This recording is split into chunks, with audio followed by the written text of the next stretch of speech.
শ্রী শ্রী ঠাকুর রামকৃষ্ণ ও রবীন্দ্রনাথ ঠাকুর একজন যুগাবতার, বাংলার নবজাগরণের মহাঋষি, আর একজন কবিশ্রেষ্ঠ, বাংলা সাহিত্যের শ্রেষ্ঠ প্রতিভা, দেবী সরস্বতীর বরপুত্র। সমালোচকরা বলেন যে কবিগুরু তাঁর কালের এই আলোকসামান্য মহাপুরুষটি সম্পর্কে তেমন কিছু বলে যাননি, কিন্তু গবেষকরা দেখিয়েছেন যে বাংলা সাহিত্যের শ্রেষ্ঠ পুরুষটি আধ্যাত্মিকতার এই শ্রেষ্ঠ মহাপুরুষ সম্পর্কে খুব কম বললেও যা বলেছেন তা বেশ তাৎপর্যপূর্ণ। শ্রী শ্রী ঠাকুর রামকৃষ্ণের জীবন সাধনা, ব্যক্তিত্ব, ধর্ম সাধনায় তাঁর গৌরবময় অবদান সম্পর্কে মূল কথাগুলি সেখানে ব্যক্ত হয়েছে। কবি রবীন্দ্রনাথের ব্যক্তিত্বের অন্যতম বৈশিষ্ট্য হল আধ্যাত্মিকতা, আর পরমহংস শ্রী শ্রী রামকৃষ্ণের ব্যক্তিত্বের একটাই ভাব, তা হল আধ্যাত্মিকতা।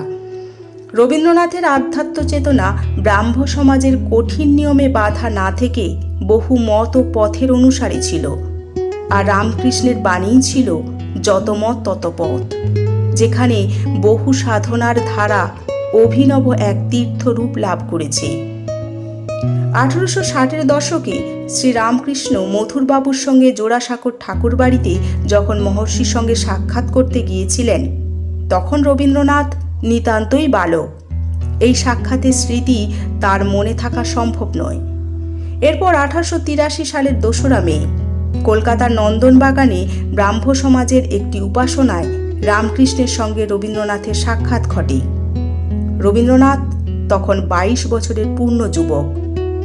5ই মে 1883 দ্য স্টেটসম্যানে প্রকাশিত প্রতিবেদন অনুযায়ী একটি সমবেত ব্রহ্মগীতিতে রবীন্দ্রনাথের নেতৃত্বের উল্লেখ আছে।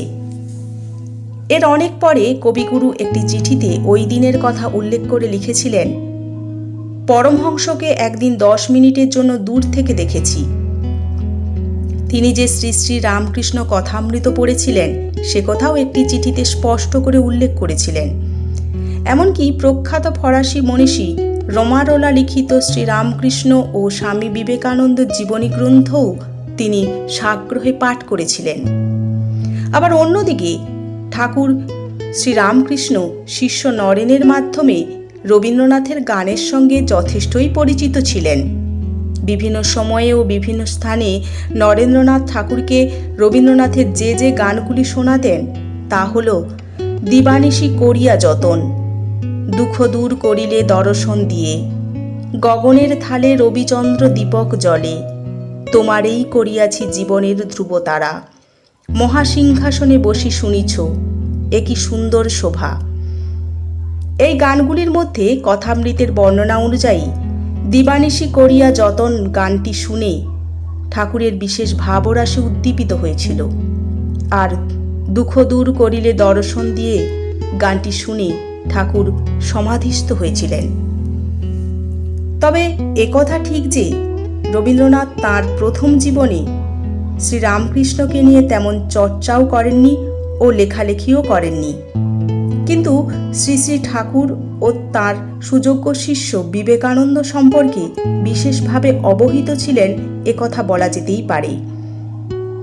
1911 সালে রবীন্দ্রনাথ প্রবাসীর পৌষ সংখ্যায় রূপ ও অরূপ প্রবন্ধে প্রতিমা পূজার সমালোচনা করতে গিয়ে যে মন্তব্য করেন, সেখানে শক্তি উপাসক কোনো ভক্ত মহাত্মা বলতে যে শ্রী রামকৃষ্ণকেই নির্দেশ করেছেন সে বিষয়ে সন্দেহের কোনো অবকাশ থাকে না।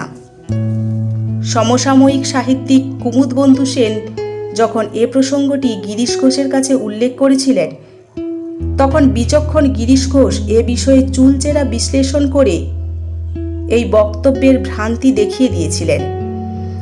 তিনি মন্তব্য করেছিলেন, ব্রাহ্মভক্তরা যাকে একাধারে শক্তি, বৈষ্ণব ও বৈদান্তিক যোগী বলে নির্দেশ করেছিলেন, তাকে শুধু শক্তির উপাসক ভক্ত বলে উল্লেখ করা রবিবাবুর পক্ষে উদারতার পরিচায়ক হয়নি।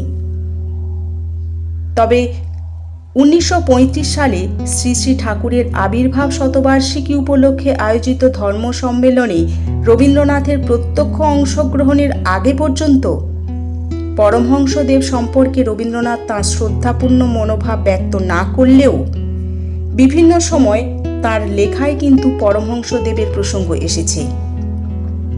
যেমন 1908 সালে বঙ্গদর্শনের জ্যেষ্ঠ সংখ্যায় পথ ও পাথেয় প্রবন্ধে রবীন্দ্রনাথ রামকৃষ্ণের নাম উল্লেখ করেছিলেন।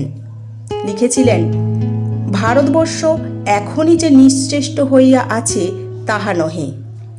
রামমোহন রায়, স্বামী দয়ানন্দ, কেশবচন্দ্র, রামকৃষ্ণ পরমহংস, বিবেকানন্দ, শিবনারায়ণ স্বামী ইহারাও অনৈক্যের মধ্যে এককে, ক্ষুদ্রতার মধ্যে ভূমাকে প্রতিষ্ঠিত করিবার জন্য জীবনের সাধনাকে ভারতবর্ষের হস্তে সমর্পণ করিয়াছিলেন। আবার 1925 সালে রবীন্দ্রনাথ তার ভাইজি ইন্দিরা দেবীকে বলেন, মনটা কিভাবে ভিতরে ভিতরে লেখা সম্বন্ধে হরতাল নেয়ার পরামর্শ করছি। টাকা ছুলেই রামকৃষ্ণ পরমহংসদেবের যেরকম সর্বাঙ্গে আক্ষেপ উপস্থিত হতো, কলম ছুতে গেলেই আমার সেরকম হচ্ছে। 1933 সালে রবীন্দ্রনাথ লিখলেন মালঞ্চ উপন্যাস। এই উপন্যাসে অন্তত 3 বার রামকৃষ্ণের উল্লেখ আছে। একটা জায়গায় উপন্যাসের নায়িকা নীরজা পরমহংসদেবের ছবির দিকে তাকিয়ে 2 হাত জোর করে বলছে, বল দাও ঠাকুর, বল দাও, মুক্তি দাও মতিহীন অধম নারীকে। আমার দুঃখ আমার ভগবানকে ঠেকিয়ে রেখেছে, পূজা অর্চনা সব গেল আমার।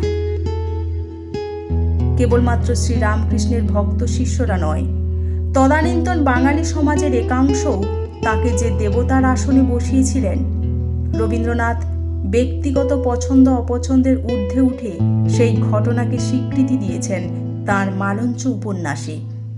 এখানে তাঁর সত্যের প্রতি দায়বদ্ধতা তথা মহত্বের পরিচয় পাই।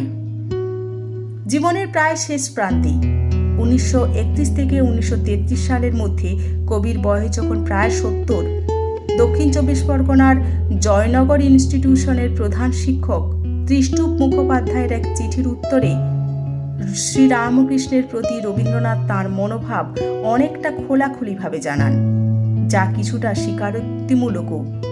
সেখানে তিনি লেখেন, সমস্ত দেশের লোকের চিত্তে তিনি প্রবল ভক্তি সঞ্চার করেছেন, তারই মধ্যে তাঁর মহত্ব সপ্রমাণ ও তাঁর কীর্তি চিরপ্রতিষ্ঠিত হয়ে রইল। আমি যদি তাকে সম্পূর্ণভাবে চেনবার সুযোগ না পেয়ে থাকি, সেটা আমারই পক্ষে আক্ষেপের কারণ হয়েছে।